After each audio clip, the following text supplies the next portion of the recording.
Como habíamos dicho en el curso, han sido planteados 4 casos, hemos ya abordado 2 casos.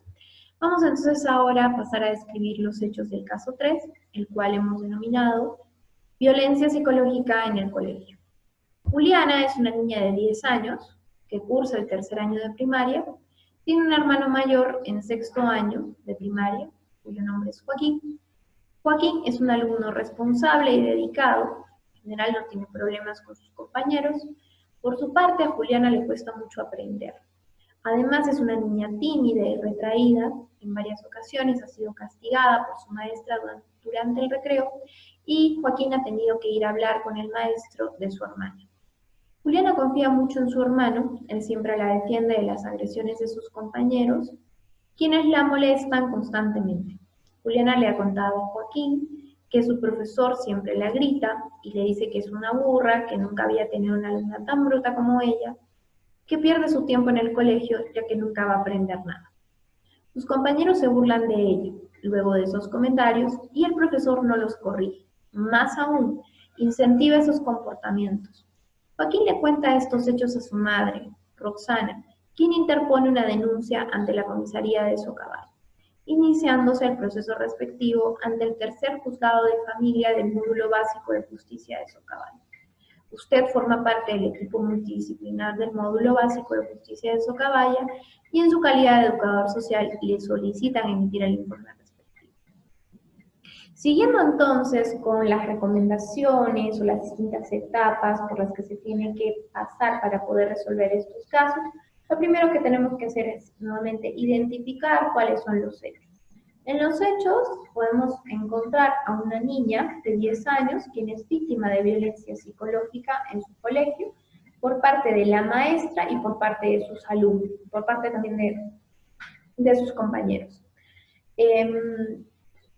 A partir de una conversación que tiene Juliana con su hermano mayor, este le cuenta a su madre respecto de estos hechos, de esta situación de violencia en la que se encuentra viviendo esta menor, y es ella quien interpone la respectiva denuncia en la comisaría.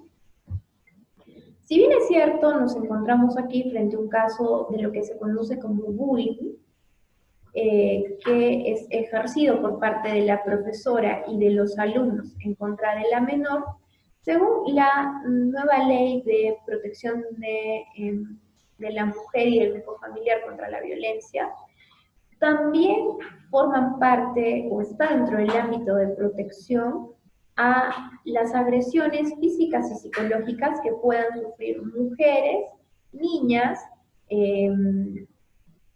en distintos ámbitos, es decir, no solamente en el ámbito familiar, sino que basta con que se produzca algún tipo de agresión, sea física o psicológica, en contra de niñas, mujeres, ancianas, es decir, estamos hablando del sexo femenino, para que encuentren protección a través de esta ley. Entonces, si bien en estricto no estamos hablando de un caso de violencia familiar en el ámbito estrictamente doméstico, porque es evidente que la profesora o el profesor de Juliana no vive con ella, no convive con ella, también se configuran hechos de violencia que, como lo había dicho, según el ámbito de protección de la ley, también la amparan.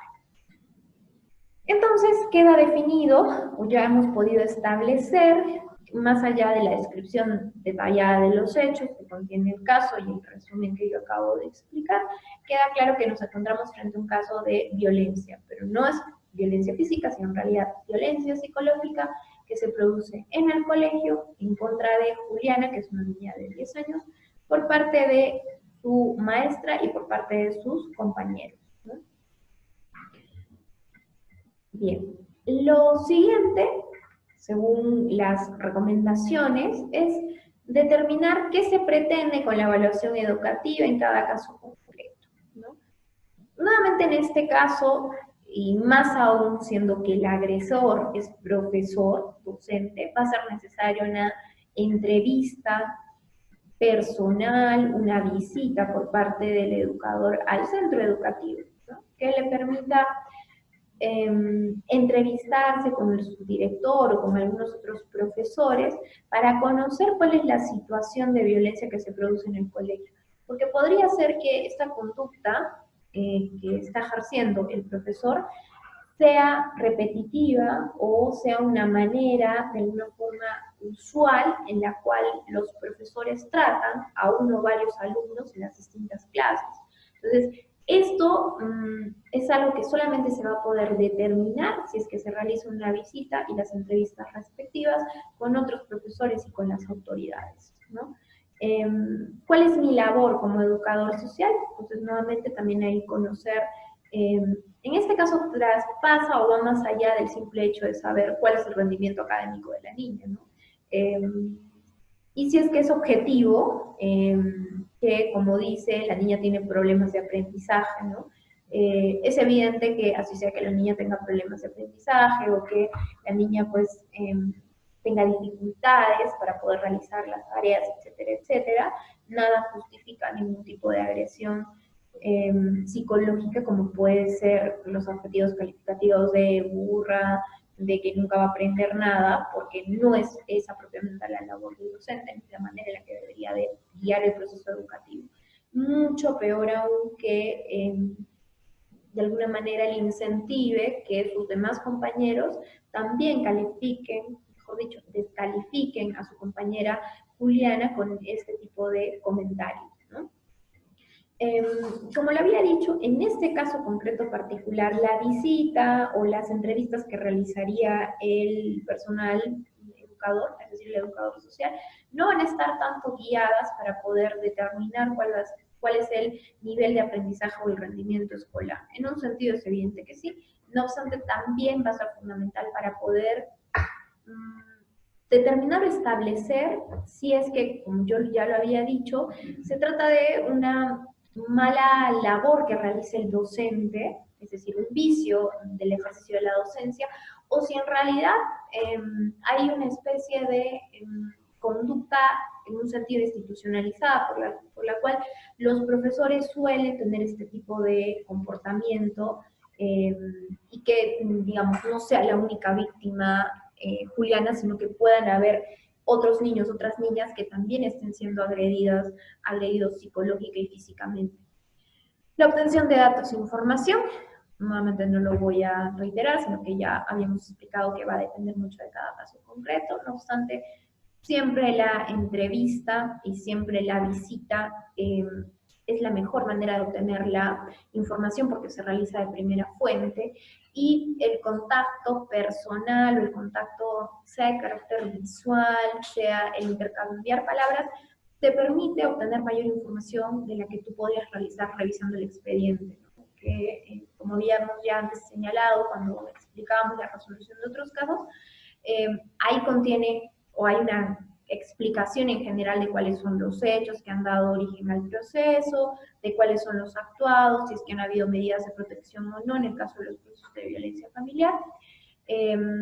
Y el tener una entrevista personal, el poder acudir, estar con la persona, pues te va de hecho permitir obtener información, incluso poder obtener información, como se diría, entre líneas, ¿no? Que probablemente con la lectura del expediente no la vas a obtener.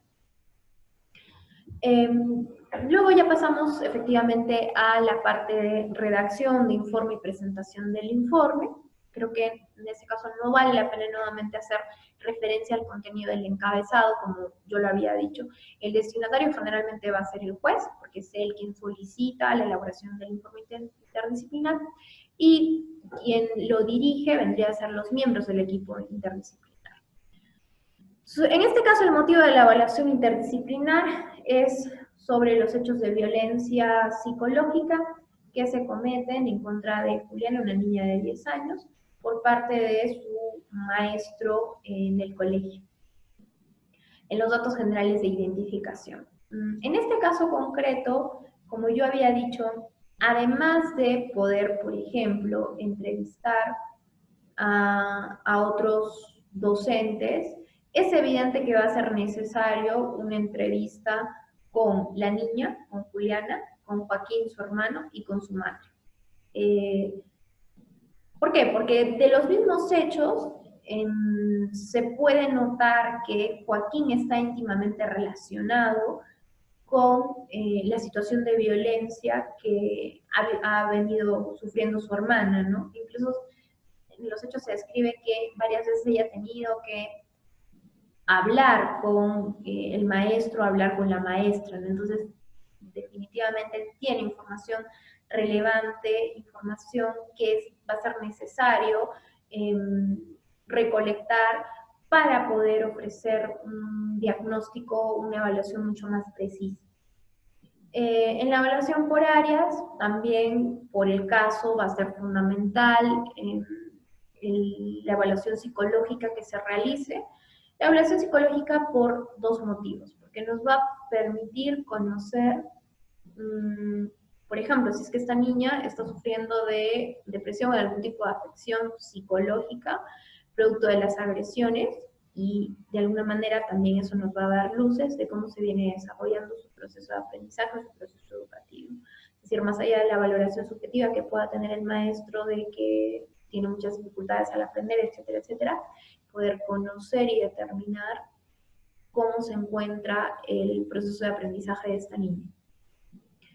En el caso de lo que corresponde a las conclusiones interdisciplinarias, como ya lo habíamos reiterado,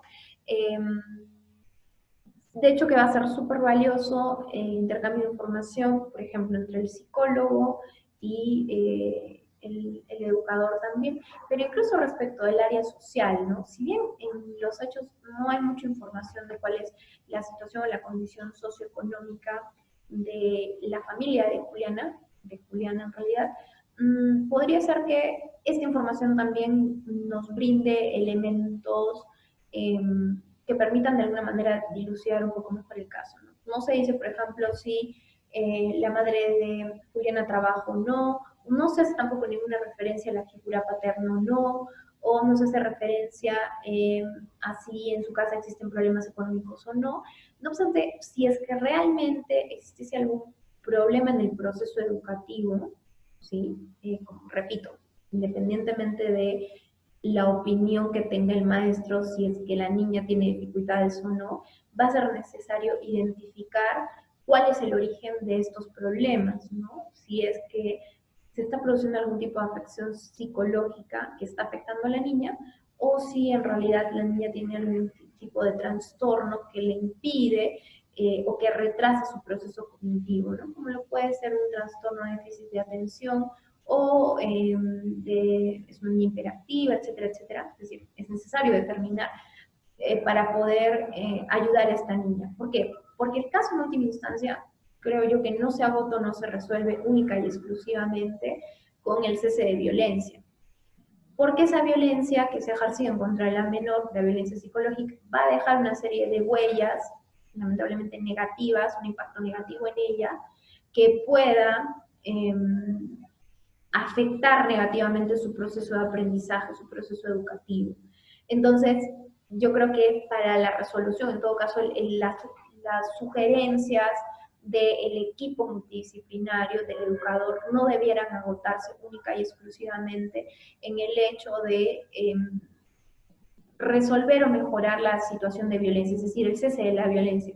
Es evidente que se va a requerir para resolver el caso del cese de la violencia, pero el caso no termina o no concluye ahí, sino que va a ser necesario ofrecer las herramientas necesarias que le permitan a la niña mejorar su proceso de aprendizaje y no retrasarlo.